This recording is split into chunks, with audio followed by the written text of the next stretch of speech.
اب بیسیکلی پوری دنیا سے جو یہودی ہیں وہ وہاں سے مائگریشنز کر کے اور پوری دنیا سے ان کو ایک لیٹر مل گیا، ایک لیگیلٹی مل گئی کہ آپ فوری طور پر جائیں اور جا کے اپنے آپ کو سیٹل کر لیں فلسطین کے اندر۔ اب فلسطین کے اندر پہلے سے مسلمان آباد تھے، مسلمانوں نے، فلسطینیوں نے پہلے سٹیپ پر ہی اس بات کو ایکسیپٹ نہیں کیا کہ یونائٹڈ نیشن کون ہوتا ہے، یا دنیا نے اس میں ہمارا ہی انتخاب کیوں کیا، ہم تو بہت پرامن طریقے سے اس جگہ پہ رہ رہے ہیں۔ لیکن خیر اس میں بہت ساری ورلڈ پاورز اس وقت اسٹیبلش تھیں، جیسے یو کے ہے، برطانیہ ہے، پھر اس کے بعد یورپین بہت سے ممالک ہیں جو آج بھی اسرائیل کو سپورٹ کر رہے ہیں، اور یونائٹڈ اسٹیٹس ہے۔ ان ساروں کی سپورٹ کے بعد فلسطین کے اندر کچھ یہودی جو ہیں جا کر سیٹل ہو گئے۔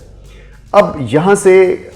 یہودیوں کے سیٹل ہونا یہاں تک تو چلو ٹھیک ہے کہ کچھ لوگ امیگرنٹس آ گئے کسی ملک میں، لیکن ان یہودیوں نے وہاں جا کر اپنے زائنزم کا جو نظریہ ہے اس کو دوبارہ سے وہاں پر ووٹ کرنا شروع کیا، اور وہ اسی نظر سے وہاں پر آئے تھے کہ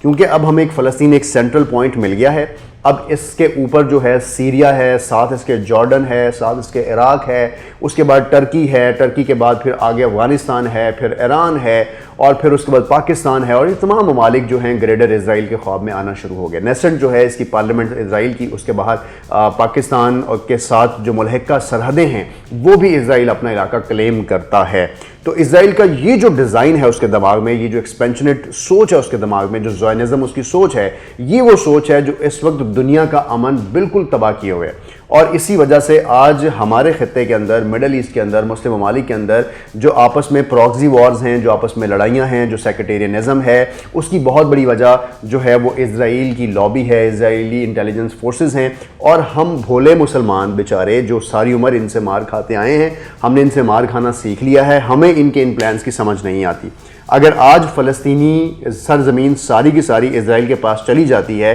تو ایک سوال آپ کو اور مجھے بڑا کلیئر سمجھ آ جائے گا کہ اس کے بعد کیا ہوگا۔ اس کے بعد زائنزم بڑھے گا۔ زائنزم کہاں جائے گا؟ عراق میں جائے گا، وہاں پر پہلے گراؤنڈ بن چکا ہے۔ سیریا میں جائے گا، شام میں، وہاں پہلے سے لڑائیاں اور سول وار کی سچویشن ہے۔ آپ نے تمام مسلم ممالک کی اکانومیز کو اس وقت توڑ کے ایک بڑا اچھا پلان بنا لیا ہوا ہے اسرائیل نے اپنے لیے کہ وہ اب ان علاقوں میں جا کے اپنی ریاست کو بڑھائے گا اور اپنی اجارہ داری قائم کرے گا۔ یہ تو یہودیوں کا پلان ہے۔ اسی وجہ سے آپ اکثر یہ ورڈ سنتے ہیں، یہ یہودیوں نے یہ کر دیا، یہودیوں نے فلانے کو مار دیا، یہودیوں نے میڈیا کو قابو کر لیا۔ بالکل، یہودی بہت سی دنیا کا اس وقت مین سٹریم میڈیا جو ہے وہ قابو کر کے بیٹھا ہوا ہے، بہت سی جگہوں پہ انویسٹمنٹ کر رہا ہے، اور یہ سارے حقائق میں آج آپ کے سامنے رکھنے والا ہوں۔ یہ خیر میں نے آپ سے ہسٹری ایکسپلین کر لی کہ اس طرح سے یہودی جا کے وہاں سیٹل ہو گئے۔ اب کیا ہوتا ہے؟ اب یہ ہوتا ہے کہ 1948 کے بعد جب سرحد بندی ہو جاتی ہے، اسرائیل اپنی جگہوں پہ آ جاتا ہے، فلسطین اپنی جگہوں پہ ہے، تو 1967 کے اندر ایک لڑائی ہوتی ہے جس کو عرب اسرائیل وار کہا جاتا ہے۔ عرب ممالک اس میں اسرائیل کے خلاف لڑتے ہیں۔ اس کے بعد 1973 میں ایک وار ہوتی ہے، اور اس کے بعد پھر چھوٹی چھوٹی جھڑپیں، اور ہر وقت ہم فلسطین کے حق میں نعرے اور ریلیاں دیکھتے رہتے ہیں۔ دنیا میں مختلف جگہوں پر اس کے حوالے سے باتیں بھی کی جاتی ہیں اور قراردادیں بھی پاس کی جاتی ہیں، لیکن کچھ نہیں ہوتا۔ یہ نقشہ اس وقت آپ کو دکھا رہا ہوں کہ جب 1948 میں اسرائیل جو موجودہ اسرائیل ہے، یا 1948 میں جب یہودی یہاں آئے تھے تو دیکھیں کتنے لوگ تھے یہاں پر، اور پھر 1967 میں کتنے تعداد کم ہو گئی، کیونکہ وہ آہستہ آہستہ ایکسپینشن زائنزم کی طرف بڑھ رہے ہیں۔ اور اس کے بعد اگر آگے جائیں تو موجودہ جو ٹائم ہے اس میں دیکھیں کہ بالکل 2-3 جگہیں جو ہیں اس وقت فلسطینی عوام کے پاس ہیں۔ اور اگر 2-3 جگہوں کی بات کروں تو ایک غزہ سٹرپ جو آپ کو یہاں پر ویسٹ کی سائڈ پہ نظر آ رہی ہے، یہ غزہ سٹرپ ہے۔ اور اگر اس کی دوسری سائڈ پہ چلیں تو ویسٹ بینک جو کہ جارڈن کے ساتھ لگتا ہے، اور جو ویسٹ بینک جو ہے وہ اس ریور کے ساتھ لگتا ہے، اور اس کے اوپر پھر گولان ہائٹس ہیں، سیریا کا علاقہ ہے، اور یہ سارا عرب علاقہ۔ تو دیکھا جائے تو بیسیکلی بہت کم جگہوں پر فلسطینی اس وقت آباد ہیں، اور جس جگہ پہ بھی آباد ہیں تو اس کے ارد گرد بھی اسرائیل اپنے کیمپس اور فورسز کے ساتھ ان پر رہ رہا ہے۔ اس وقت جو ساری صورتحال وہاں پر خراب ہوئی ہے وہ غزہ کے اندر خراب ہوئی ہے، اور غزہ جو ہے یہ وہ جگہ ہے جس کے ارد گرد چاروں طرف اسرائیل، اور ایک طرف پھر جو آپ کا میڈیٹرین کا علاقہ ہے وہ اس میں شامل ہوتا ہے۔ لیکن اب یہاں یہ ہمیں دیکھنا ہے کہ پاکستان یا جو سعودی عربیہ ہے یا جو اسلامی ممالک ہیں ان کے بارے میں بات کی جاتی ہے کہ وہ اس میں اپنا رول کیوں پلے نہیں کرتے۔ پہلے تو یہ بات کہ دنیا اگر اس کو یہ کہتی ہے کہ یہ انٹرنل معاملہ ہے اسرائیل کا، تو یہ بالکل غلط ہے، کیونکہ اسرائیل کا یہاں پر انفورس ہونا بائی دی یونائٹڈ نیشن اور بائی دی ورلڈ پاورز یہ پہلے دن سے ہی غلط تھا۔ اور اگر چلیں ایسا ہوا بھی تو جہاں پر 1948 کے وقت سرحدیں تھیں انہیں سرحدوں پہ قائم رہا جاتا، پھر 1967 کی وار کے بعد جو سرحدیں بڑھیں ان پہ بھی دنیا نے اپنی ایکسیپٹنس دکھائی، 1973 میں بھی ایکسیپٹنس دکھائی، اور آج جب کہ فلسطین کے اندر وہ بڑی بڑی بلڈنگز، عمارتوں اور بچوں کو 200 سے زیادہ بچوں اور خواتین اور مردوں کو شہید کیا گیا ہے، تو ان کی جو شہادتیں ہیں یا ان کی جو قربانیاں ہیں اپنی فلسطین کی زمین کے لیے، اس کو دنیا کیسے جسٹیفائی کر رہی ہے؟ امریکہ افغانستان میں تو اپنے B-52 طیارے بھیجتا ہے، بمبارمنٹ کرتا ہے کہ وہاں دنیا کے ٹیررسٹ رہ رہے ہیں، عراق میں تو انوالومنٹ رکھتا ہے، سیریا میں تو انوالومنٹ رکھتا ہے کیونکہ وہاں تیل کے کنویں ہیں، اس کے اپنے انٹرسٹ ہیں، اور وہ شاید اسرائیل کے پلان کے اوپر یہ سارا کچھ کر رہا ہے اور دونوں مل کر ان علاقوں میں انارکی پھیلا رہے ہیں۔ تو یہاں یہ بات سمجھنی ہوگی کہ جن کو ہم اپنے پاورز بولتے ہیں، دنیا کی ورلڈ پاورز بولتے ہیں، ان کا بہت نیگیٹو رول ہے دنیا کے امن میں۔ اگر میں یہ بات کہوں کہ اس وقت دنیا کا امن صرف خراب ہی ان لوگوں کی وجہ سے ہے، کیونکہ ان کے پاس نیفیریس ڈیزائنز ہیں، ان کے پاس ایکسپینشنسٹ پالیسیز ہیں، ان کے پاس زائنزم ہے، ان کے پاس جو کمزور اکانومیز ہیں ان کو ہائی جیک کرنا ہے، ان کے پاس کمزور ڈیولپنگ ممالک کے اوپر جا کے انویسٹمنٹ کرنا ہے، ان کے را میٹیریل، ان کا آئل، ان کی جو سبزی، ان کی فروٹس، ان کی ایگریکلچر، ان کی کراپس، ساروں کو قابو کرنا ہے، ساروں کو ہائی جیک کرنا ہے، ان کے بینکنگ سسٹم کو ہائی جیک کرنا ہے، ان کے میڈیا کو ورغلانا ہے۔ تو یہ لوگوں کے لیے آسان ٹارگٹ جو مسلم ممالک ہیں، اور انفارچونیٹلی مسلمان ممالک اپنی مسلمانیت پر نہیں ہیں، اس وجہ سے وہ ان یہودی لابیز کا اور امریکہ کے اندر بیٹھے جو شیطانی ٹولے ہیں ان کا جو آسان حربہ بنتے ہیں۔ اب میں ذرا اس طرف آتا ہوں کہ آپ کو بتاؤں کہ بیسیکلی دنیا میں امریکہ جو ہے وہ اس پہ کتنی انویسٹمنٹ کر رہا ہے۔ تو یہ سٹیٹس میں آپ کے لیے شیئر کر رہا ہوں کہ امریکہ نے ابھی تک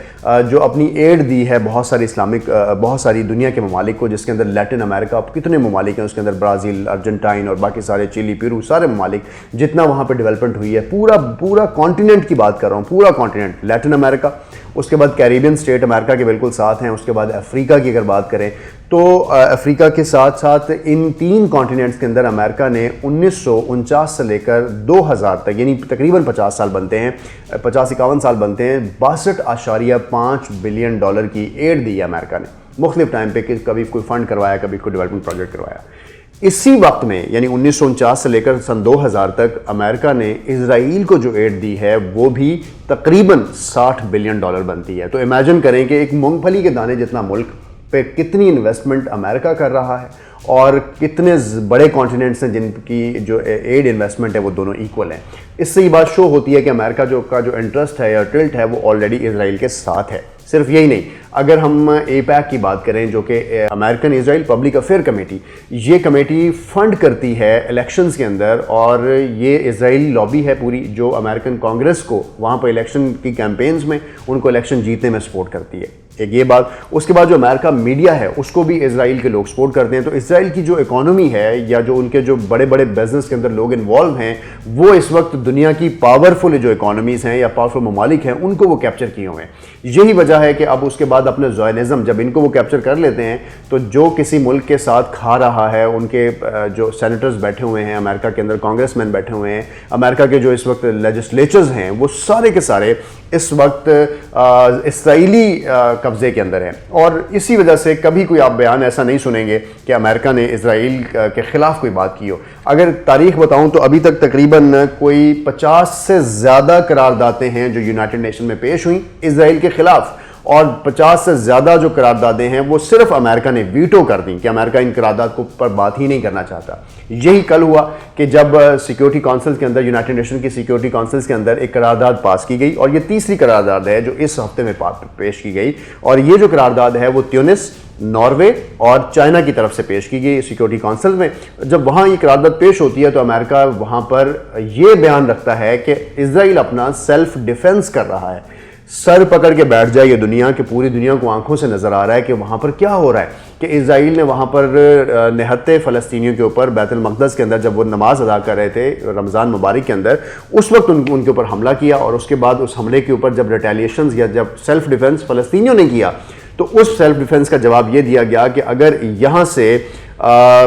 جو بمبارمنٹ ہوتی ہے یہاں 200 بندہ مرتا ہے، اور اسرائیلی جو مرنے والوں کی تعداد ہے وہ بہت کم بتائی جاتی ہے۔ اور آئرن ڈوم، میں اگلی ویڈیو میں آپ کو آئرن ڈوم کے حوالے سے ایکسپلین کروں گا کہ آئرن ڈوم سسٹم ہے کیا،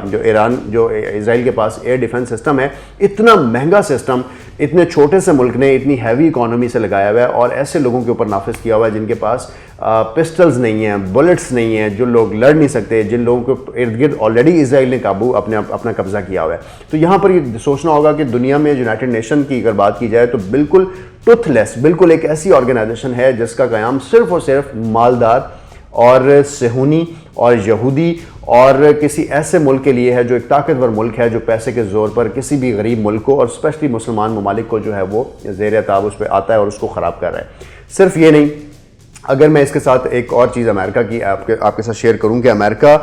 کے اندر اس وقت جو فنڈامنٹلسٹ کرسچنز ہیں جو امریکہ میں رہ رہے ہیں وہ بھی اینٹی مسلم اپنا ووٹ رکھتے ہیں, اور اسی اینٹی مسلم سٹانس کی وجہ سے ان کی سمپتھیز جو ہیں وہ اسرائیل کے ساتھ ہیں, یہودیوں کے ساتھ ہیں. تو اب یہ بات سمجھنی ہوگی کہ امریکہ کا ٹلٹ جہاں پہ ہے تو اب جتنے فرینڈز آف امریکہ ہیں وہ بھی امریکہ کے ساتھ ہیں. تو ہمارا مقابلہ اس وقت مسلم ممالک کا 57 ممالک کی OIC اسلامک آرگنائزیشن کے منہ پر ایک تماچا ہے کہ سارے مل کر اتنی ڈھٹائی سے یہودیوں کو سپورٹ کر رہے ہیں اور آپ اپنے اسلامک ملک کو سپورٹ نہیں کر رہے. سوال آتا ہے کہ ہم اس پہ کیا سپورٹ کریں, ہماری تو اپنی اکانومیز ہیں تو بالکل سپورٹ کر سکتے ہیں. آپ 57 کے 57 ملک اگر اسرائیل کے ساتھ اپنے ڈپلومیٹک سفارتی تعلقات آج بند کریں, تل ابیب کے اندر سے اپنے نمائندے آج واپس بلائیں, تو پھر آپ ان کے اوپر پریشر کریٹ کر سکتے ہیں. آپ امریکہ کے اگینسٹ جا کر یونائٹڈ نیشن میں ووٹ کریں کہ امریکہ اس وقت اپنے رول نیگیٹو پلے کر رہا ہے, لیکن اس کے لیے ایک مورل کریج چاہیے, اس کے لیے ایک ایسی لیڈرشپ چاہیے جو مسلم امہ کو کس طرف لیڈ کر سکے اور دنیا کا جو امن ہے وہ بحال کر سکے. لیکن انفارچونیٹلی OIC اس وقت انتہائی نیگیٹو رول پلے کر رہی ہے, اور آپ کی میری ساری امیدیں OIC کی طرف تھی کہ اسلامی کانفرنس کچھ کرے گی, ہم بھی اپنی طرف سے بیان بازیاں جاری کر رہے ہیں, ریلیاں نکال رہے ہیں, لیکن ان سے کچھ نہیں ہوگا. اگر فلسطین کے لیے ہمیں اٹھنا ہے تو کوئی کنکریٹ سٹیپ اٹھانا ہوگا. ٹرکی کے ساتھ ساتھ چائنا, رشیا, پاکستان, یہ لوگ سارے, اور بڑی حیرت کی بات ہے کہ انڈیا بھی کہیں نہ کہیں اس وقت اس جگہ پر ساتھ دے رہا ہے فلسطینی ہی عوام کا, اور اس نے اسرائیل کی کھل کر مخالفت تو نہیں کی لیکن اسرائیل کے حق میں کھل کر بیان بھی نہیں دیا. محرکات کیا ہیں, کیونکہ میں نے اس ساری ویڈیو کے اوپر آپ کو سیکولز دینے ہیں, چھوٹی چھوٹی چیزیں بتانی ہیں کہ ہیپننگز کیا ہو رہے ہیں. اس ویڈیو میں میری کوشش تھی کہ میں آپ کو تمام حقائق جو ہے وہ ایک تھوڑی سی ٹائم کے اندر ایکسپلین کر دوں کہ بیسیکلی یہ ایکچوئل وہاں ہوا ہے, اور بہت کم جو فلسطینی ہیں ان کے اگینسٹ بہت بڑا جو اسرائیل ہے اس خطے کے اندر اور فلسطین کی ہی زمین کے اوپر انہی کے اوپر جو ظلم ڈھا رہا ہے, دنیا اس ظلم کو کیسے دیکھ رہی ہے. اسرائیل کے کارناموں کو سیلف ڈیفنس کہا جا رہا ہے, اور فلسطین کی طرف سے اگر کوئی کارروائی ہوتی ہے تو اس کے بارے میں کہا جاتا ہے کہ وہاں سے جو ہے وہ حماس اور باقی جو ہیں وہ اسرائیل کا سکون برباد کر رہے ہیں. تو اللہ پاک آپ لوگوں کو ہدایت دے اور سکون آپ کا برباد انشاءاللہ ہوگا, کیونکہ جو بچے اور جو بہنیں بیٹیاں وہاں پر آپ نے شہید کی ہیں ان کی روحیں ایسے نہیں جائیں گی, اور انشاءاللہ وہ وقت آئے گا کہ فلسطینی اپنی سرزمین پر واپس آئیں گے. ہم آپ کو اس متعلق مزید اپڈیٹ کرتے رہیں گے. آپ نے دیکھتے رہنا ہے یار.